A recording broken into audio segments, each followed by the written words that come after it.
તારીખ 3 ઓગસ્ટ 2025 કર્ણાટકમાં રહેતી લક્ષ્મી દેવી અચાનકથી ગાયબ થઈ જાય છે. કર્ણાટક પોલીસ પણ એની શોધમાં લાગી જાય છે, પણ પોલીસને કોઈ લક્ષ્મી દેવીની માહિતી મળતી નથી.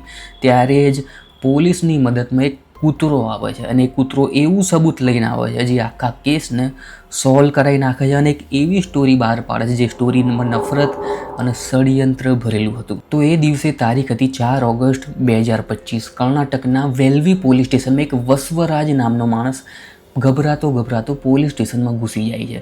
એ કહેતો હોય છે કે એની પત્ની કાલ સાંજની ગાયબ થઈ ગઈ છે. અહીંયા પોલીસવાળા પૂછતા હોય છે કે એની પત્નીનું નામ શું છે, એની પત્નીની ઉંમર કેટલી છે, એની પત્નીનો કોઈ ફોટોગ્રાફ હોય તો એ પોલીસ સ્ટેશનમાં જમા કરાવી શકે છે. ત્યારે જે જવાબ આપે છે કે એની પત્નીનું નામ લક્ષ્મી દેવી છે, એની 45 વર્ષની ઉંમર છે અને કાલ સાંજની એ ઘરે પાછી આવી નથી.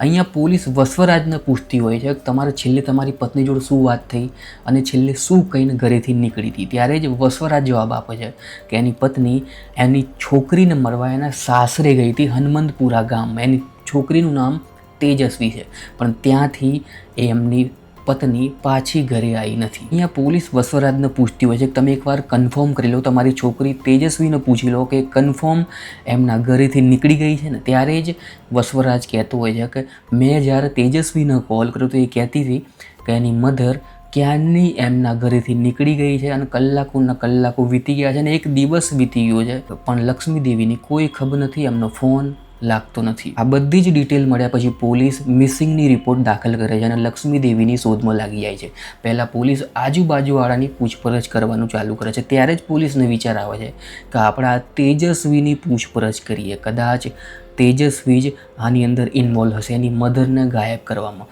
પોલીસ એની પણ પૂછપરછ કરે છે, પણ પોલીસને પૂછપરછમાં કોઈ એવો શક ગયો નહીં તેજસ્વી પર. અહીંયા પોલીસને કંઈ હાથમાં આવતું નહોતું, કોઈ માહિતી મળતી નથી લક્ષ્મી દેવીની.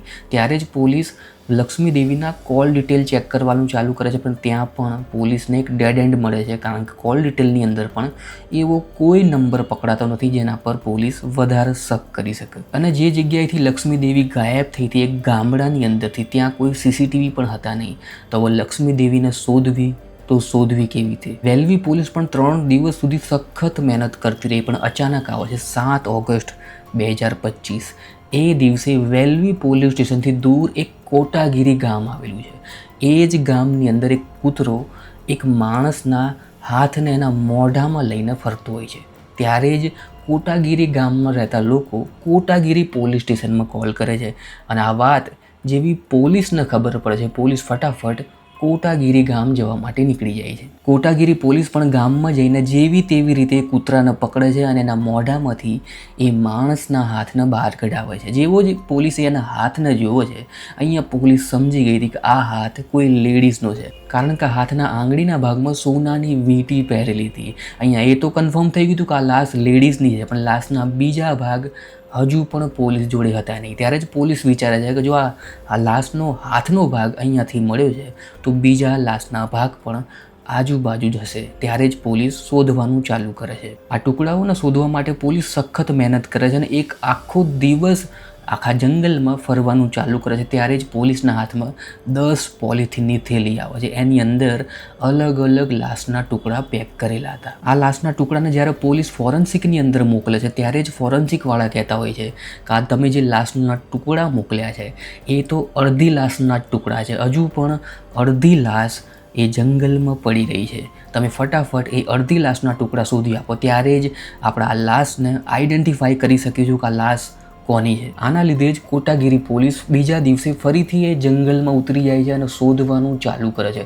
અને પોલીસની બહુ જ સખત મહેનતના લીધે પોલીસને 9 બીજી પોલિથીનની થેલી મળે છે, જેની અંદર એ લેડીઝનું કપાયેલું માથું પણ મળે છે. બધા ટુકડા ભેગા કરીને કોટાગીરી પોલીસ એ લેડીઝને ઓળખવાનો ટ્રાય કરતી હોય છે. ત્યારે જ એમને ખબર પડે છે કે આ લેડીઝ એમના એરિયાની નથી. ત્યારે જે વિચારે છે કે આપણે આજુબાજુના પોલીસ સ્ટેશનમાં વાત શેર કરીએ અને ત્યાંથી મિસિંગ રિપોર્ટ મંગાવીએ.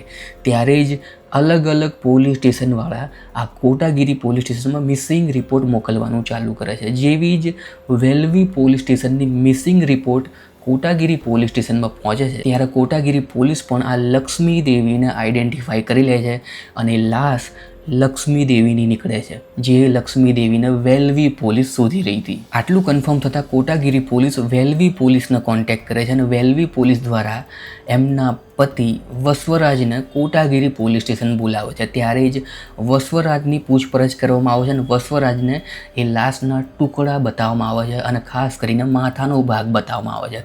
ત્યારે જ વસવરાજ જોરથી રડવાનું ચાલુ કરે છે. એટલે આ લાશ એકદમ આઈડેન્ટિફાઈ થઈ ગઈ હતી કે આ લાશ લક્ષ્મી દેવીની જ છે. એટલા માટે જ કોટાગીરી પોલીસ આ આખા કેસને ટ્રાન્સફર કરીને વેલ્વી પોલીસને સોંપી દે છે અને આગળની કામગીરી, આગળની તપાસ વેલ્વી પોલીસ ચાલુ કરે છે. અહીંયા વેલ્વી પોલીસ સામે બહુ મોટા પ્રશ્નો હતા. કેસ તો ટ્રાન્સફર થઈ ગયો હતો, પણ આ કેસને સોલ્વ કરવો એમના માટે અઘરો થઈ ગયો હતો, કારણ કે લક્ષ્મી દેવીના ટુકડા કોણે કર્યા અને કોણે લક્ષ્મી દેવીની હત્યા કરી અને ગામડાની અંદર કોઈ સીસીટીવી હતા નહીં. તો આ કેસને સોલ્વ કરવો કેવી રીતે? ત્યારે જ એ એરિયાના એસપી અશોક કેવી આ કેસને સોલ્વ કરવા માટે 5 ટીમ બનાવે છે અને પાંચ ટીમ એ એરિયાની અંદર ઉતરી જાય છે, પૂછપરછ કરવાનું ચાલુ કરે છે. કોઈ સીસીટીવી તો હતા નહીં, પણ સફળતા ત્યાં મળે છે કે જે જંગલમાંથી લક્ષ્મી દેવીની લાશ મળી હતી એના રોડ પર એક સીસીટીવી કેમેરો ચાલુ હતો. ત્યારે જ પોલીસ એ સીસીટીવી કેમેરા ચેક કરવાનું ચાલુ કરે છે. કેમેરા ચેક કરતાં પોલીસની નજર એક બ્રેઝા કાર પર પડે છે.